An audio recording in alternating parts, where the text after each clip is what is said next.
welcome back to my channel, and welcome to the first week of Becca's Bookoplathon.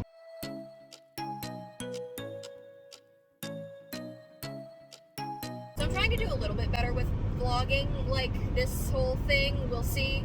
I haven't really been doing a ton of sit-down videos, so I'm really hoping that, like, maybe vlogging will be doing it for me a little bit better so that I actually, have some content. And yeah, this is the first day. It's September 1st. So I posted my TBR last week, and again, we're doing a lot of this in the car because by the time I get home from work, I just don't have any energy to film vlog tips. So welcome to the car vlogs. I love how you can see Loki's window art up here as I talk. Anyway, I don't really know what to start with. I can get an audiobook for Assassin's Apprentice, but I have the illustrated edition, so like I don't want that to go to waste. I really would like to read that and like maybe annotate it even. I don't know. And then I've also got the audiobook for The Enchanter Heir by Cinda Williams Chima, and I might do the audiobook for that, honestly. It's going to be shorter, it's going to be easier to read. I know that it'll be an easier time for me, like 100%, so I'm not super worried about that one. I don't think that I can find an audiobook for the Hitman, but honestly, this is personal preference. I just don't love listening to what is 100% going to be a very smutty romance novel on audiobook. Personal preference 100%. I absolutely understand if you do, but somebody reading like sexy scenes to me just has this quality of making me deeply uncomfortable. And honestly, because I spend the majority of my time listening to audiobooks in my car more than anywhere else, like if I'm at home, I really don't give a shit if John can hear for obvious reasons, but like if I am in my car and there's other people that might be able to hear my speakers, or if I'm at work, I feel like it's written all over my face. That's a personal thing. So I don't want to look, I don't even know if one exists. I don't want to look for an audiobook of the Hitman. And obviously Saga is Saga. That leaves me with How to Succeed in Witchcraft. I think everything else that I had put as tentatively on my TBR is an ARC. Except for the Atlas 6. That probably has an audiobook out, so I might look for that. So the ARCs definitely don't have audiobooks out yet. I don't know, man.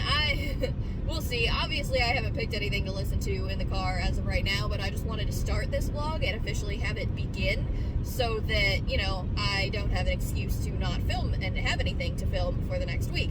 But yeah, let me deliberate and search around once I get to work to see if there's any audiobooks for the other stuff that I've put on there, and then maybe I will do one of those instead. But as it stands right now, it's probably going to be The Enchanter Heir. I think, actually, now that I think about it though, that if I can find an audiobook of the Atlas 6, I will go that direction, because Dark Academia on audiobook, it just feels so spooky to me, and as it's September 1st, I'm one of those people that I don't like to wait for September 22nd or whatever for fall to start. Like, September is fall for me. I don't care that the temperature has been getting up to 90 degrees still. I don't care that everything's still green. September is fall, and I am ready. I'm so done with being hot all the time and sweaty all the time. I am ready for fall, spooky season to begin. So, we'll see. I will let you guys know when I have chosen a book to read. Okay, so quick update, because it is now the next day. It's September 2nd. It's Friday, day 2 of Becca's Bookoplathon. And I think the last time I talked to you guys, I wasn't really sure what I was going to pick up. I ended up picking up the audiobook for Dauntless by Elise Bonin, I think was the name of the author. This is a Southeast Asian inspired YA fantasy that I wasn't expecting to love as much as I did. It's got a very Beasts of Prey vibe to it, but also I don't know how to describe the rest of it. Essentially, and you guys know me, I'm dropping character names right now because I listen to it on audio, and I listen to it on audio very fast, so I really don't know that I came up with the correct names for these characters. But you follow many different viewpoints, and the main viewpoint is a girl who becomes an assistant to this fabled commander for the Valor, which is these tree-living type of people, very reminiscent of how they are, I think, in, like, the Queens of Renthia series, if you've read that by Sarah Beth Durst, with, like, the the forest living and the tree houses and that kind of thing. And they are plagued by something called the beasts, and they go out hunting for these beasts. When they kill one, they get to make armor out of them, and the armor is kind of alive and it grows into like fitting the person who killed that particular beast, so on and so forth. And essentially, as this person is assigned to the commander, she's kind of forced to go out into, I don't know if they're jungles necessarily, but like out onto these expeditions with that entire group of warriors, I guess you could say, and fight these beasts and learn more about them, and that's pretty much the whole mission there. And she does do that, and a lot of surprising twists happen along the way. So I finished this today, right before I left work. I was listening to the audiobook, and I really liked it. It ended up being 4 stars. I really, really liked the world building. I really, really liked the animal companion aspect of it, because that was adorable. There's a sapphic relationship that is at the forefront of the story, and I really adored that. It was adorable.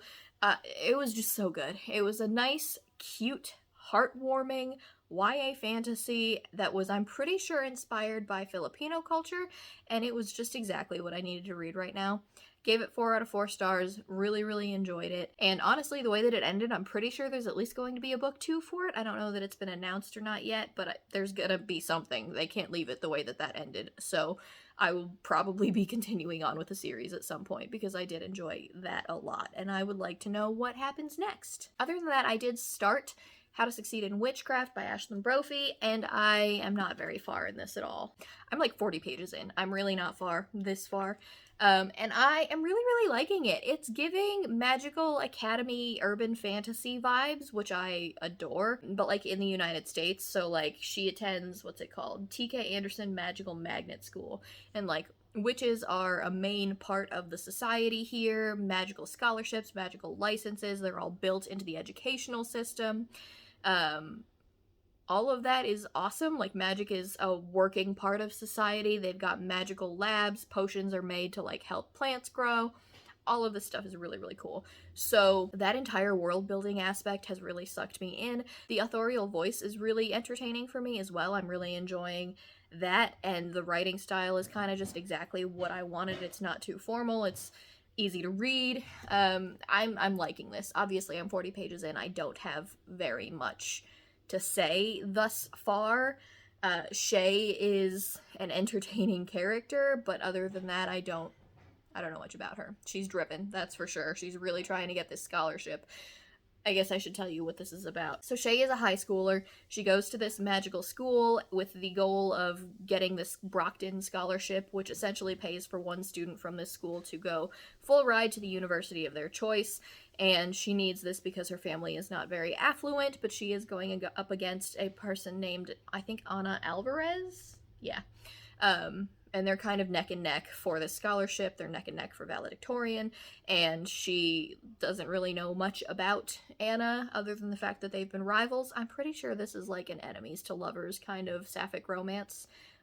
I think that's where this is going. But anyway, that's pretty much as far as I've gotten into this. They've had their little spat moment where they, argue with each other and make fun of each other, and they're clearly fighting for this scholarship, and they're doing whatever they can to beat the other one out. But other than that, I don't know much about it for the rest of the plot. That's where I land on those. I think that next I'm either probably going to pick up the Hitman or the Enchanter Heir. They're both relatively short, so I should be able to bang those out quickly. I'm thinking that the more of these that I can read up front at the beginning of the month, the more time I'm saving myself for Assassin's Apprentice, because it's lengthy and it's gonna need some extra time. So I'm 1 book down for Becca's Bookoplathon so far. I've started my 2nd book, and I have plans for my 3rd one. So we're making progress, and it's only day 2. Hey guys, so it is Sunday. Sorry for the awkward angle I've been filming, so like the area over there is full of camera-y stuff. This is the only place that I had for this particular setup. But I have a quick vlog update because I finished How to Succeed in Witchcraft by Ashland Brophy, and I loved it. I really, really enjoyed it. I ended up giving it a 5 out of 5 stars. This was so much fun to read, even during the times that it was seriously stressing me out, which happened a lot because I don't know how much I talked about this before. So How to Succeed in Witchcraft follows Shay Johnson, who is, I think she's half black, and she attends this magical academy called TK Anderson Magical Magnet School, with the hopes of getting a scholarship at the college of her choice, essentially, because if she wins this scholarship, she can afford to go. And she is in competition for this with Ana Alvarez, who is pretty much neck and neck for all of her academic achievements and also desperately needs the scholarship to go to a school of her choice. And all of this is decided by their drama teacher, who, well, not all of it, but he's a very deciding factor because he's a member of the Brockton family, and it's the Brockton Scholarship. And he's the drama teacher, and he's encouraged both of them that if they want to have a well-rounded resume for this scholarship, they should participate in his musical, which it kind of feels like he is only using it to get the diverse points because it is a diverse musical, and they feel this way throughout. You kind of learn that he is a massive creep in a disgusting way.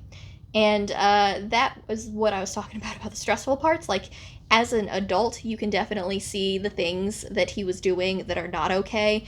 As a 16 or 17-year-old girl, Shay felt uncomfortable with the things that was happening, but also she really, really needed the scholarship, and she was willing to overlook a lot of stuff. So it was great. It hit all of those points. I do think that the end of it kind of wrapped up a little bit too quickly and neatly and in a nice little bow, but I still really, really enjoyed the entire time. I laughed out loud several times. The relationship between Shay and Anna was precious. The friendship between Shay and Lex was super relatable, and it made a lot of commentary on a lot of issues with the educational system that we have currently going on. So I liked this. It comes out, I think, end of this month, maybe? Sometime this month. It does come out this month. If you guys have yet to pick up a pre-order of this, definitely go ahead and do so, because this was definitely a great fall read for me. It was so witchy and fun, and I loved the way that they incorporated magic into, like, normal life. It's just so, I don't know how to describe it. I mean, she just made it seem like it was just commonplace that magic was everywhere, and, like, as it should be. Like, I don't know how to describe how well it was done, but you guys gotta go check it out for yourself, honestly. And so because I have read 2 books already on my Becca's Bookoplathon TBR, I think I might finally be ready to pick up this chonker. I have been carrying it around since yesterday when I finished How to Succeed in Witchcraft, so I do need to actually open it at some point, probably after I'm done filming all of the stuff that I have to film today. We will see.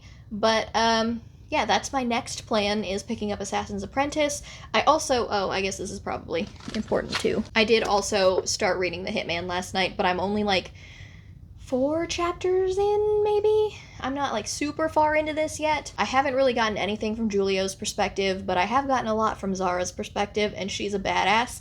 She punched both her ex-fiancé and her ex-best friend, who were cheating on her the night and morning of her wedding day. So they both deserved it, and I really enjoyed those scenes because it was just very cathartic, you know? So yeah, I'm enjoying it, but I'm literally like 60 pages so far.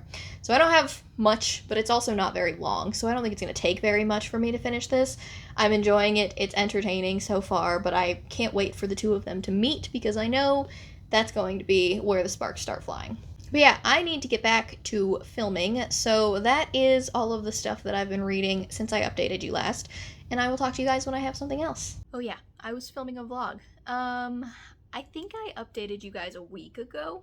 It's been a long time. But I did want to wrap this up because I have a lot that I finished reading over the last week. So, last time I spoke to you guys, I was about 60 pages in to The Hitman by Katrina Jackson. I have since finished it. I think I gave it 4 stars. I would look, but I'm currently using my phone to film, so I can't. I'm pretty sure I gave it 4 stars. It was enjoyable. I had a good time with it. I enjoyed the relationship between Zara and Julio. There were some super steamy moments in it that were really, really good. It just ended kind of abruptly. And so the end had a couple of twists that I was not anticipating. I'm not going to talk about it. It's just that some of the characters are a little bit more interconnected than I thought that they had been. And I am very interested in moving on to read some of the other books in this series because of that. So yeah, I finished this 4 stars. I enjoyed it. I'm probably going to read more of them. I'm very glad that I finally gave this a shot. I do just wish that there was like, I don't know, like 2 chapters more, just because the way that it ended was like they're reunited and then bam, it's like 3 pages later and it's over. So I just need a little bit more of a happily, I don't necessarily need happily ever after, but I need a little bit more than the happily for now that we got. Next, I also started and finished the audiobook of The Enchanter Heir by Cinda Williams Chima. This also got 4 stars, and it was way more disappointing for me in terms of the ending. So, as far as I can remember, and it's been a minute, but as far as I can remember, the first 3 books, they're right here, The Wizard Heir, The Warrior Heir, The Dragon Heir. I'm pretty sure that though the story, like the overarching plot, continues on in the background, obviously, or there wouldn't be a whole series, the plot of that particular book wrapped up. This, I enjoyed it a lot. Jonah's the main character, and he is a savant, which is essentially in this world, so there's wizards, there's sorcerers, there's warriors, there's enchanters, so on and so forth. And what they are depends on, like, this stone, I guess, that is in their heart or around their heart that they were born with, and it's very hereditary, and that determines what guild that they're born into.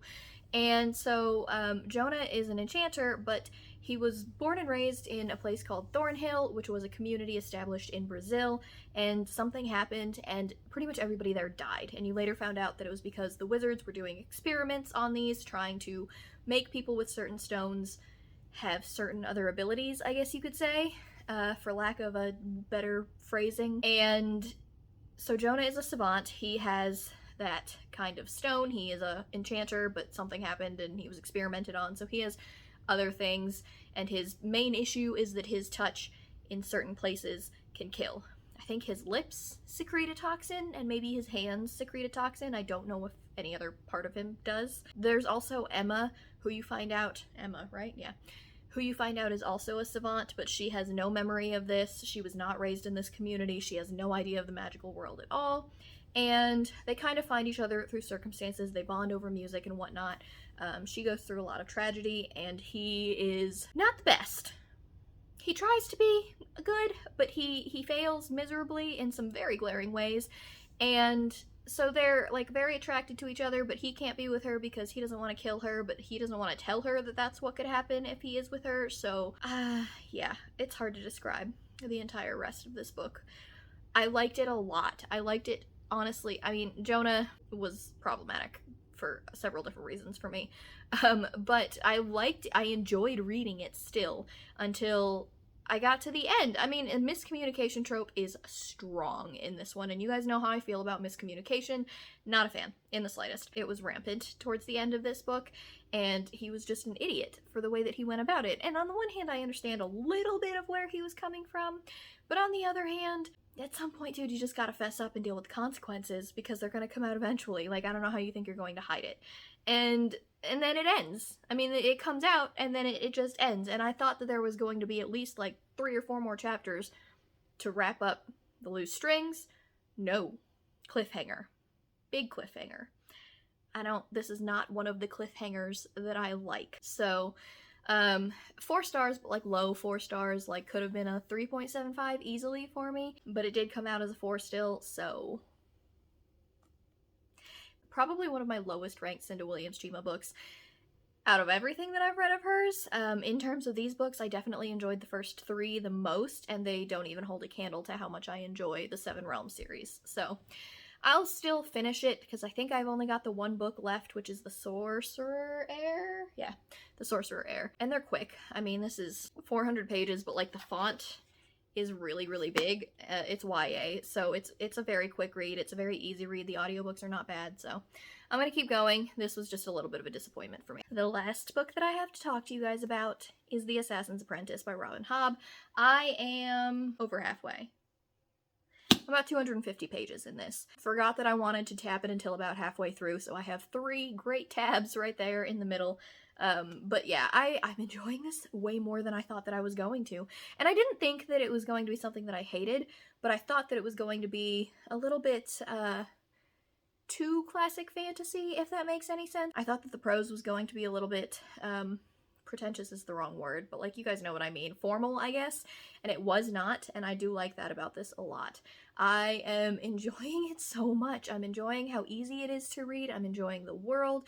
I'm enjoying the relationship that Fitz has with all of the adults that are in this world, even though he doesn't really have a great life, but he's establishing really good relationships with the people that are in it and mentors and so on and so forth. So I'm over halfway through. I am reading it physically. I'm reading it via the audiobook. I think I also have the ebook. I am pretty much reading it in any format I can get it in so that I don't have to stop. And that's where I'm at. I'm probably going to keep reading it this week, and I'll hopefully be done with it by the end of the next vlog. Obviously not going to finish it during this one, but yeah, I will update you guys on this later on, but so far it's looking like it might be a 5-star read. Since that's the only one that I have going on right now, I do need to move on to Saga Volume 3.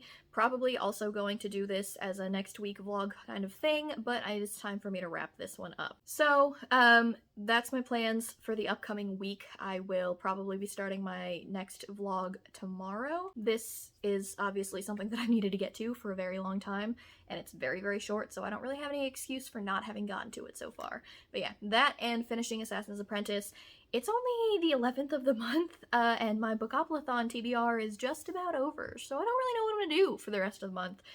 But it's looking to be a really good reading month for me, so I'm not going to complain about that. Anyway, though, that is it for this week 1 of Bookoplathon vlog. Don't forget to like, comment, and subscribe. It really helps out my channel. Down in the description box, you're going to see my links to my Goodreads, my Twitter, and my Instagram in case you guys wanted to follow me on any of those. But that's it for me today, so I will talk to you guys in my next video. Bye!